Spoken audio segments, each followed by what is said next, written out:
First, I appreciate you doing this. No problem. I guess we'll kind of start with like the present and then work our way back a little bit. Obviously, you just transferred here. Can you kind of talk about like what the transfer portal process was like? I feel like it's evolving every year and getting more and more crazy, but like kind of those first few days and what eventually led to your decision and moving on Ohio State. Transfer portal, it was definitely crazy because once I hit the name of the portal, it was like, it felt like everybody sent me up. All of a sudden, everybody had my number. Old coaches, old relationships I had, like a lot of people hit me up, and it was just like, yeah, hold on, just talk to my family, like you trying to get my number away because it was a point where it was like too much, but it was an interesting experience, and then coming here, I got a call here, but I was like, oh cool, OhioState, like it was cool. Yeah. And then I had other big schools hit me up. I was like, okay, cool. Let me like think about it. And like, I'm from Cincinnati, so I was like, I'm gonna go home, pray on my family and just like think about it. And then my cousins, we all like half my cousins live in Columbus, so they were like, might as well go to Ohio State for a visit since you're already down here. So I got home for a couple of days and I came up here and nice place to be. How's it kind of like changed in what you were looking for in schools from high school to now? At high school, I just wanted to go somewhere where I was wanted and I could be fully developed, and then I had like a smooth access to the NFL. But I guess now it's like just when I hit that portal, it was just where can I be developed, like in different aspects of my pass pro game and my run blocking game and thinking about the game, which Ohio State, it's an NFL program, so I'm just doing NFL pro stuff every day. So that's definitely something I'm grateful for. Yeah, I want to talk about like the mental side of the game and everything. How do you kind of like internalize playing and balancing everything else? Because I feel like it becomes a lot at times. What you mean, like a lot, like everything? Like, yeah, I mean, being a student athlete, it comes with so much, and you have injuries, you demand your body, you have all these things you have to like kind of balance and with it. I say like at my last school, my freshman year, I was just like, I was just out there doing whatever I wanted, going to school, kind of not really caring. My second year, I had this this one lady, Miss V. She was like my tutor or whatever, and she definitely like helped me get a schedule and just like going to her, talking to her, and just figuring out a plan. So when I came here, it was just taking that plan, putting it over here. So just getting my schoolwork early in the week done, and then focusing on football, and then just go ball. Yeah. So you were kind of like one of the weird classes where you had COVID. Do you think that kind of like impacted a lot with your recruiting because you were sophomore, junior when it hit? I was a freshman. Freshman, really? Yeah. So I remember doing Zoom lifts and stuff and doing the push-ups with like in high school. So we was all on Zoom, just doing crazy stuff, but. I guess like maybe just like a year in the weight room, Yeah. But like, it definitely did affect in something like the recruiting. You kind of had to go out your way, really go out your way, and then because sometimes they couldn't come to you. And then freshman year, I didn't like. At high school, I didn't really understand how recruiting worked anyway, so I was just like confused. But yeah, it definitely affected. Yeah, like, and I guess like in high school, you talk about that. That's how you started it. Where was like kind of the difference where you're like, okay, I could play college football, and you start to see things come, and what do you kind of attribute to that? So like freshman year, I was kind of poop. I was just tall. I was like 6'2" or whatever. I played defensive line, 180, and then sophomore year, same thing. I got a little like an inch taller, like 190. Thought I was doing something, and then had to talk with my friends. Some close friends, and then I had to talk with my friend called Dirty Z. Yeah. And he's like a little short line dude. He's a coach now. He was just like, you got the potential, you got the length, you got like everything. You just gotta want it. Yeah. And I was like, because I was like a goofball. I was just playing around. I didn't really know what I was doing. And then one day, I did this thing where I was like, I'm not gonna listen to crazy music. I'm not gonna play video games. I'm not gonna do nothing for real besides just focus, train. Yeah. And then, mind you, we're still kind of COVID, so I'm kind of like, nobody's really seeing me, but I'm still like chilling. And then hit that growth spurt, got in the weight room, kept eating, peanut butter sandwiches, protein shakes, double workouts, staying with my friend Dirty Z, and then a dude named Temeskin is always just doing extra work. And then one day, came out there in the field, biggest dude out there, and I just had that mentality of just killing every play. And then I was going to get some of the best dudes in the country at camps, and I'm like, oh, they're committed here at these schools, and I'm like, oh, man, I can do this. I can definitely do this. Yeah, I always was like kind of wondered about that because Cincinnati is one of the best areas for football in the country, especially Ohio as a state, right? And then you go to all these camps and stuff.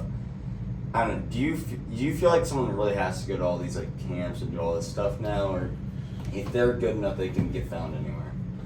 That's like a hard thing to say because that's definitely true. You can definitely get found wherever, but there's a lot of like you have to go out your way because they always say like, oh yeah, everybody who's good, they'll find you. Sometimes that's not the case. You really gotta go out your way because I know there's a couple of dudes I know like if they just went to one camp or they just went to a different school, they would definitely get that exposure. But they was just in a way they were just like secluded. But yeah, for me, I went to the first couple camps I went to. I just was going just because I thought they were the right ones, and I got a lot of accolades and a lot of awards, but it didn't matter. But once I started going I went to like a Pitt camp, OhioState camp, and then I got like really looked at because like now like everybody's going to these camps, everybody's big, everybody looks crazy, but then we do one-on-ones and it's like, oh, like that's the difference because like, there's a lot of people that's just like they just look good for show. When there's some people who's just like they just got good connections because that's really recruitment. It's like really politics. So like 50% of the time the dude's not good. He's just got a father who's in the league or something like that. So it's just whatever. Yeah, I agree. I mean, like Lewisburg is my recruiting process. Was during COVID, and a lot of my offers, like the school you went to, they cut their tennis program actually before you came there. Like I had an offer, and like losing that, it kind of changed for me, and it was like a lot of the non-profit sports they kind of got cut, and they're still actively getting cut. But I wonder, being so close, to Ohio State, I assume you grew up a fan. Did it kind of like hurt not getting an offer, or was that kind of motivation looking back on it now? A little bit because they took someone that I was like, that dude is not better than me. I didn't understand why, but I do now. I just didn't have I was underdeveloped. So like first steps, pass pro, everything was just raw. So Ohio State, we went 5 stars, 4 stars, and I completely understand. But I was just like, dang, I feel like I could go up there and ball out which I am right now. But I understand it, but it's whatever. I guess. I mean, that's kind of part of the journey, and I feel like even the portal, that's why it's such a great thing because it allows you to come there. I don't know, can you kind of talk about the opportunities it presents, and then I see like so many guys that go to like 3, 4, schools. Do you feel like they should just stay there to like have a little bit of time to like kind of develop and get their spot, or do you think they like leave, too early? It's a combination of everything because there's a lot of nowadays like it's like what happened is back in the day, you have your Alabamas, Ohio States and stuff, and they just have dudes, and like there'll be dudes who's not playing. Like we got some dudes here who, may not ever see the field or may get some limited reps, but they go somewhere else. They're full-time starters, so it's just giving them an opportunity to go somewhere and ball out. And now the playing field is even. Like watch college football now. Everybody's beating somebody. Nobody's really truly undefeated. So I think the portal is definitely a great thing. Now there is people who do abuse it, and I think when the people that abuse it and just keep going to schools, even though they'll have a good spot or just something they just want to leave. Then they headline that and make it seem like everybody's doing that. No, that's not what it is. But the portal is definitely a good thing. Yeah, I think people like to talk a little bit too. What do you think is the biggest development in your game from college, the start of college to now? Probably just my pass pro, because I'm an aggressive dude. So just going in run blocking, it didn't take that long to understand that aspect of the game. So I just working on that first step and just getting off the ball. And with my aggressiveness, that's smooth. I can move a lot of people. But the pass pro, I was just so aggressive. I just wanted to get hands on, and especially coming here or going against second round, first round, third round picks. It's just you gotta be patient. You gotta know when to time, know how to strike, when to hand, stuff like that. Because if I just go out there and just try to be aggressive all the time, that might work 25% of the time, and then people are gonna swim, dip, and just do all that stuff. So pass pro definitely was a big thing that I had to go learn sometimes on my own, go with different coaches, go outside and just work on that. Yeah, and I guess like you're going into every season you have like a list of goals. What are your kind of like smaller goals that are leading to your bigger goals this year for yourself? Number one, pass pro, small goal. Number two, small goal. Probably just understanding the game, because I understood the game in Minnesota, but now here it's like it's an NFL offense. So now I'm like, oh, this is like we got like 12 ways to run one play, and you got to listen to words, different numbers, and different things like that. So that part, understanding the game, and then another little thing, just coming to work every day. Yeah. Some days I don't feel like, some days everybody feels like that. So just making sure I have that mindset, minding myself what the goal is at the end of the day. Yeah, and I feel like it's sometimes, I mean, I did this myself, and I've talked to a lot of athletes. In the off season, you don't want to like overwork yourself, but you don't want to like not put the work in. How do you kind of like balance it? Because you want to be fresh for the start of the season, but you don't want to like do too. I think a big thing is recovery. Like a lot of people would think like you got that Mamba mentality, that Kobe mindset, but like that's definitely true. And like just always outworking and doing extra, but you also got to recover, care about your body. Like LeBron James spends millions of dollars on his body. Like you got to really invest into your body and really care, because if you just keep going, your body gonna get tired. You get older. It ain't freshman me where I just go out there. I ain't see the training room. Don't need tape for nothing. Now I gotta get some tape for my ankles here and there, and just like really prepare for the practice or whatever I got. No, I feel I do, because back in the day I would never stretch and everything. And now I'm stretching 20 minutes a day, and just in the morning I'm stretching throughout the day, because I'm like, if I don't, my body hurts. And it's crazy because it's you're 22 and it's like you don't think about it, and then it's like, damn, what kind of happened? So you've been around now. What do you think it takes for a guy to make it to that next level, like the pros? Mentality, because once you go to the pros, because I was in Arizona training with some NFL dudes. It's like you gotta have the mentality, because you're taking someone's job. Like you go in there, you got dudes who have families, wives, mortgage, a house, stuff like that. So you have to go in there with the mentality of, I don't care who you are, I'm a dog. And you can have friends and stuff, but you just gotta be a dog. You just gotta kill. That's all you gotta do. No, that makes sense. I'm interested because you're coming, into this team. You said your spring game, obviously.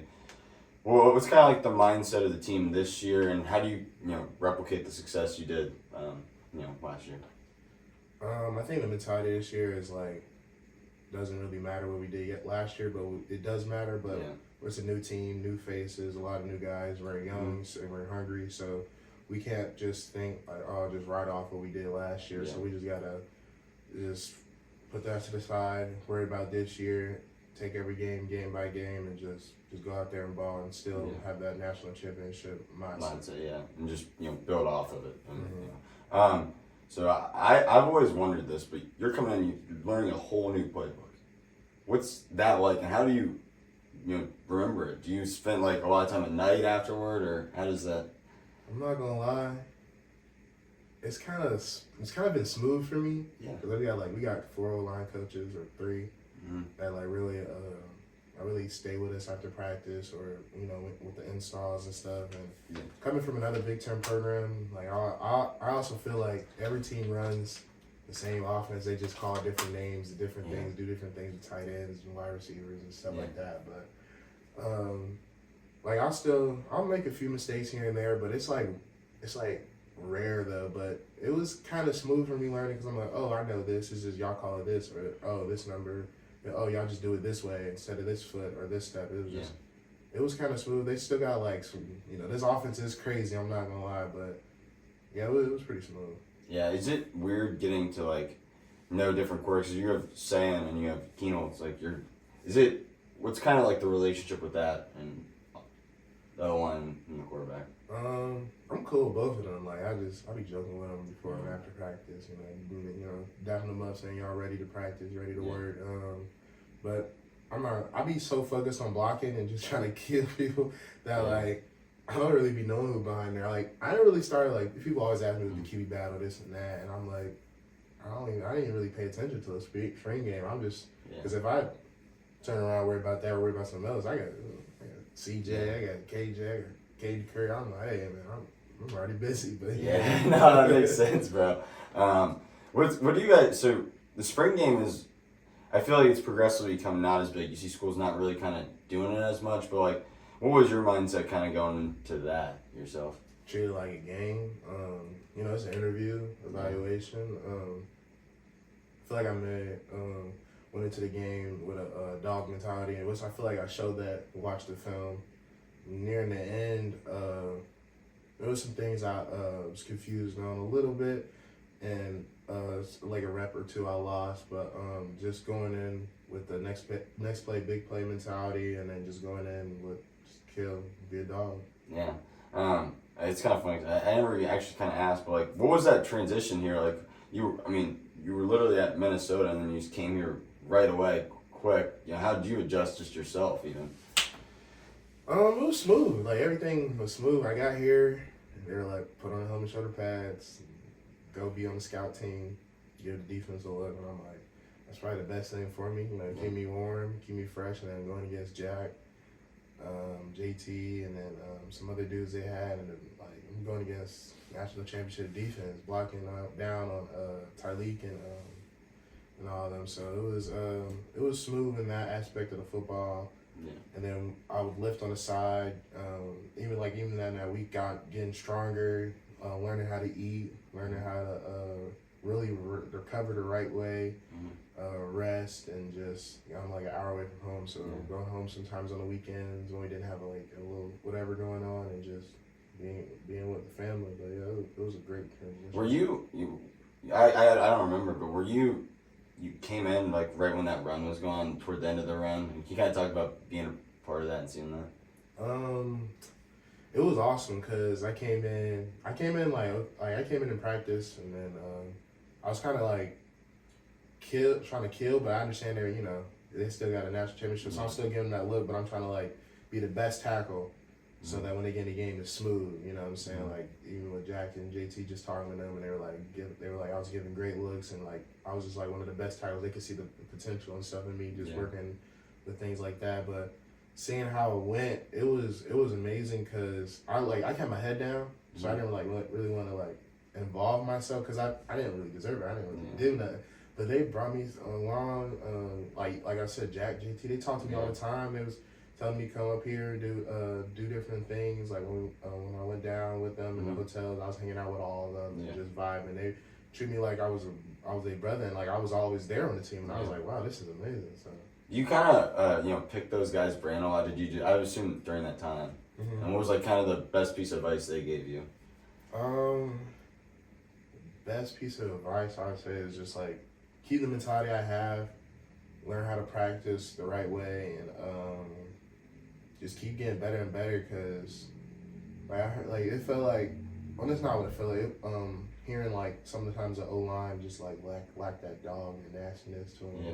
And like I just bring a different aspect of just football, like just real football. You know what I'm saying? I'm bringing that here, so they all love that.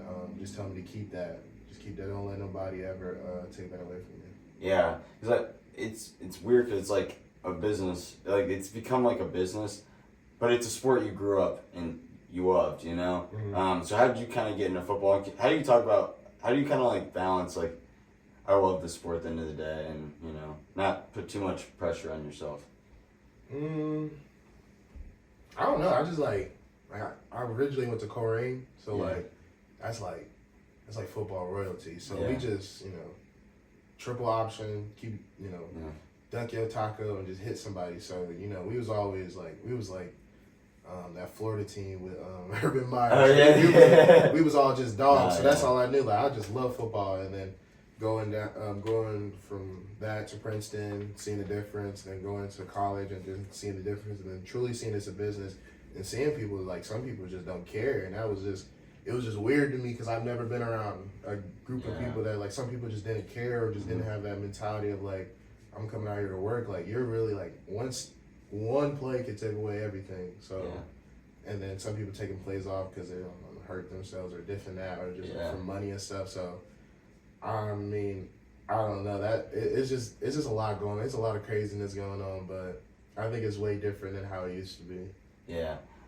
Something you said was interesting because I remember you talking about the PB&Js and all this stuff back in high school to now, like being more disciplined with your nutrition and stuff. So what's kind of like your diet look like now and everything? Has that changed a lot? Yeah, because it made me lose like 5 pounds. I was like, why? And then I did it. Now I feel amazing.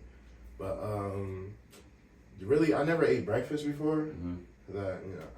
Yeah, but I never. I feel like it's weird. I was always the same way. You wake up and you're just like, yeah, I don't want to eat it. Yeah. My stomach hurting or whatever. Yeah. Like, I don't whatever. But I started doing that. I'd eat breakfast, protein shake after the lift, get a little snack, and then I'll eat around like 2, and then I'll eat around like 8. Like shut it off, have my snacks, my water, Gatorade, stuff like that. But it's all balanced, and now like I'm eating right, eating the right foods. Like sometimes you gotta take pictures of what you eat. Talking to the nutritionist, they'll literally sit down and break down what you want to eat and stuff like, oh, you like this? What about this option? And it's like it might be similar, stuff like that. So it's just love at the end of the day, you know. My stomach feels good every day. Yeah, no, that's funny. Last couple of questions, so I don't want to take up too much of your time. So we have a lot of like middle school, high school athletes that watch this. What advice would you give to somebody that's trying to get into college sports now?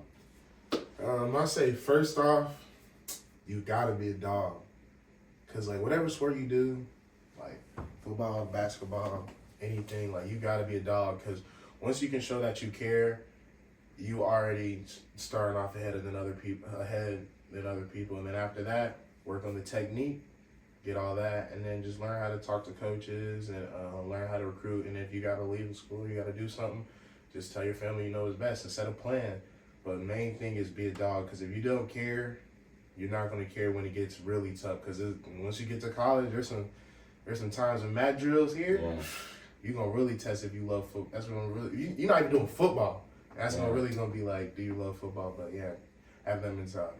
Yeah, and you're balancing everything, being a grown ass adult and having all these pressures that you didn't have in high school and figuring it all out. It takes a lot, within. So the last question, we always finish off on this. And it's funny because we'll have guys come back, and I love this question because you see how people have changed their mindset from 2 or 3 years, right? But when your career is over down the line, how do you want to be remembered? I want to be remembered as a finisher, just a dog, nasty. Someone that didn't take any plays off, someone that you go against them. You got to think about me when I'm on the field. You know, every play I'm gonna bring it, and I'm gonna try to kill you. Yeah. Legally though. Legally though. But that's what I want to be remembered. Yeah. Well, dude, I appreciate you taking the time out of your day and coming and doing this. And I wish you best of luck, man, and everything. Thanks for having me. But we gotta get you back on again, too, bro. I appreciate you.